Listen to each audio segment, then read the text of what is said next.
গ্রামের ছোট্ট এক মসজিদের বারান্দায় বসেছিল কয়েকজন শিশু। আকাশে তখন সূর্য ডুবছে, হালকা বাতাস বইছে। তাদের সামনে বসে আছেন হাফেজ সাহেব, সবার প্রিয় শিক্ষক। আজ তিনি বললেন, তোমরা কি জানো জান্নাত আর জাহান্নাম কেন তৈরি করা হয়েছে? শিশুরা একে অন্যের মুখের দিকে তাকালো। রাফি নামের এক ছেলে বলল, ভালো মানুষদের পুরস্কার দিতে আর খারাপ মানুষদের শাস্তি দিতে। হাফেজ সাহেব মৃদু হাসলেন। ঠিকই বলেছ, কিন্তু আজ আমি তোমাদের এমন কিছু সত্যি গল্প বলব যেগুলো ইতিহাসে ঘটেছে। সেখান থেকেই বুঝবে জান্নাতের পথ কেমন আর জাহান্নামের পথ কেমন। সবাই চুপ হয়ে গেল। তিনি শুরু করলেন, অনেক বছর আগে মক্কা নগরীতে একজন মানুষ ছিলেন, হযরত বিলাল রাদিয়াল্লাহু। তিনি ছিলেন একজন দাস। যখন তিনি ইসলাম গ্রহণ করলেন তখন তার মালিক খুব রাগ করল। ইসলাম গ্রহণ করার কারণে তাকে প্রচণ্ড রোদে বালুর উপর শুইয়ে রাখা হতো। বুকের উপর বড় পাথর চাপিয়ে দেওয়া হতো। কিন্তু তিনি শুধু বলতেন, আহাদ আহাদ, আল্লাহ একই। শিশুরা বিষয়ে শুনছে। তাকে জিজ্ঞেস করা হতো ইসলাম ছাড়বে কিনা, কিন্তু তিনি ছাড়েননি। কেন জানো? কারণ তিনি জানতেন দুনিয়ার কষ্ট কয়েকদিনের, কিন্তু আখিরাত চিরদিনের। তিনি জান্নাতের আশায় ধৈর্য ধরেছিলেন। রাফি ধীরে বলল, তাহলে জান্নাতের জন্য কষ্ট সহ্য করতে হয়? হাফেজ সাহেব বললেন, হ্যাঁ, কখনো কখনো। কিন্তু মনে রেখো, আল্লাহ কাউকে তার সহ্যের বাইরে পরীক্ষা করেন না। তিনি একটু থেমে আবার বললেন, এবার শোনো হযরত উমর রাদিয়াল্লাহু এর কথা। তিনি ছিলেন ইসলামের দ্বিতীয় খলিফা। এত বড় শাসক হয়েও তিনি রাতে ছদ্মবেশে বের হতেন মানুষের খবর নিতে। এক রাতে তিনি দেখলেন একটি ঘরে মা হাঁড়িতে শুধু পানি বসিয়ে রেখেছেন। শিশুরা ক্ষুধায় কাঁদছে। মা বলছেন খাবার হচ্ছে শুধু তাদের শান্ত রাখার জন্য। শিশুদের মুখ গম্ভীর হয়ে গেল। উমর রাদিয়াল্লাহু সঙ্গে সঙ্গে বায়তুল মাল থেকে খাবার নিয়ে এলেন। নিজে কাঁধে করে আটা বহন করলেন। লোকেরা বলল, আমরা বহন করি। তিনি বললেন, কিয়ামতের দিন কি তোমরা আমার বোঝা বহন করবে? মসজিদের বারান্দায় নীরবতা নেমে এলো। হাফেজ সাহেব বললেন, দেখো, জান্নাত শুধু নামাজ পড়ার মধ্যে সীমাবদ্ধ না। মানুষের দায়িত্ব নেওয়া, ক্ষুধার্তকে খাবার দেওয়া, এসবও জান্নাতের পথ। এক শিশু হাত তুলল। হুজুর, জাহান্নামের গল্প বলবেন? তিনি মাথা নেড়ে বললেন, নবী করিম সাল্লাল্লাহু আলাইহি ওয়াসাল্লাম আমাদের সতর্ক করেছেন জাহান্নাম সম্পর্কে। তিনি বলেছেন, একজন মহিলা একটি বিড়ালকে বেঁধে রেখেছিল। না খাবার দিয়েছে, না ছেড়েছে। সেই অন্যায়ের কারণে সে শাস্তি পেয়েছিল।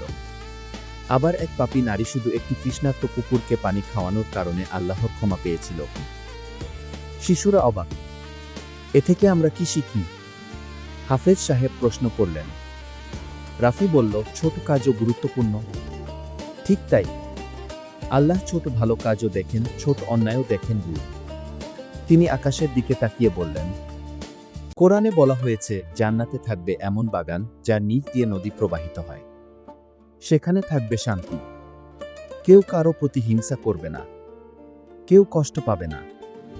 কিন্তু জাহান্নাম হলো তাদের জন্য যারা জেনে শুনে অন্যায় করে, মানুষের হক নষ্ট করে, অহংকার করে। কি? একটি মেয়ে প্রশ্ন করল, যদি কেউ ভুল করে ফেলে? হাফেজ সাহেব হাসলেন। আল্লাহ সবচেয়ে বেশি ভালোবাসেন সেই বান্দাকে যে ভুল বুঝে ফিরে আসে। তওবা করলে আল্লাহ ক্ষমা করেন। তিনি আরও একটি ঐতিহাসিক ঘটনা বললেন। মক্কা বিজয়ের দিন নবী সাল্লাল্লাহু আলাইহি ওয়াসাল্লামের সামনে দাঁড়িয়েছিল সেই সব মানুষ যারা তাকে কষ্ট দিয়েছিল, তাড়িয়ে দিয়েছিল, অত্যাচার করেছিল।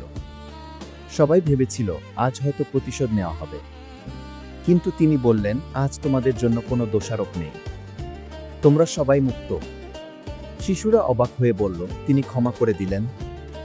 হ্যাঁ, হাফেজ সাহেব বললেন, কারণ তিনি জানতেন ক্ষমা জান্নাতের পথ খুলে দেয়। বাতাসে আজানের ধ্বনি ভেসে এলো। কিন্তু গল্প এখনো শেষ হয়নি।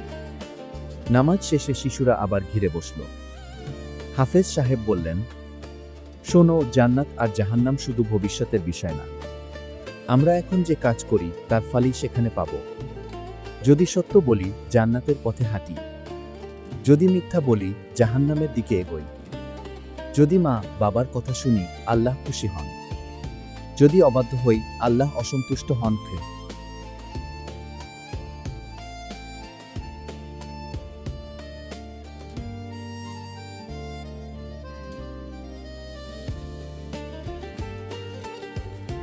রাফি বাড়ি ফিরে সেই রাতে ভাবতে লাগল। সে মনে করল সে মাঝে মাঝে ছোট ভাইকে ধাক্কা দেয়। সে উঠে গিয়ে ভাইয়ের কাছে গিয়ে বলল, আমি ভুল করেছি, আমাকে মাফ করো। ভাই তাকে জড়িয়ে ধরল। তার মনে অদ্ভুত শান্তি এলো। সে বুঝল ভালো কাজ করলে ভেতরে যে শান্তি আসে সেটাই জান্নাতের স্বাদ। পরদিন স্কুলে গিয়ে সে এক সহপাঠীকে দেখল একা বসে আছে। অন্যরা তাকে নিয়ে হাসছে। রাফি গিয়ে তার পাশে বসল, বন্ধুত্ব করল। বাড়ি ফিরে সে মাকে সাহায্য করল, নামাজ পড়ল মন দিয়ে। ধীরে ধীরে তার অভ্যাস বদলাতে লাগল। একদিন সে আবার হাফেজ সাহেবকে বলল, হুজুর, আমি জান্নাতে যেতে চাই। তিনি বললেন, তাহলে 3টি জিনিস মনে রাখো, সত্যবাদিতা, দয়া আর দায়িত্ব। তিনি যোগ করলেন, মনে রেখো, আল্লাহ আমাদের ভয় দেখানোর জন্য জাহান্নামের কথা বলেন, বরং সতর্ক করার জন্য। আর জান্নাতের কথা বলেছেন আশা দেওয়ার জন্য। সূর্য তখন ডুবে যাচ্ছে। শিশুরা উঠে দাঁড়ালো।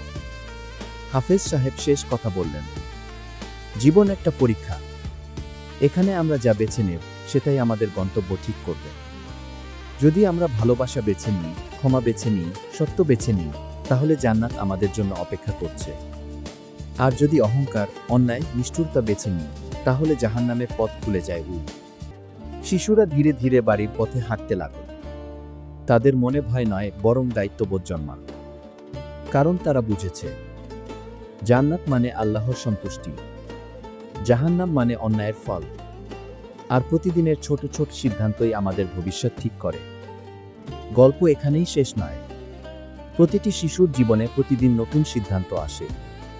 প্রতিটি ভালো কাজ জান্নাতের দিকে এক কদম, প্রতিটি অন্যায় কাজ সতর্কবার্তা। তাই চল আমরা আজ থেকেই ঠিক করি, সত্য বলবো, দয়া করব, ক্ষমা করব, আর আল্লাহকে খুশি করার চেষ্টা করব। কারণ জান্নাত দূরে নয়, এটি শুরু হয় আমাদের হৃদয়ে।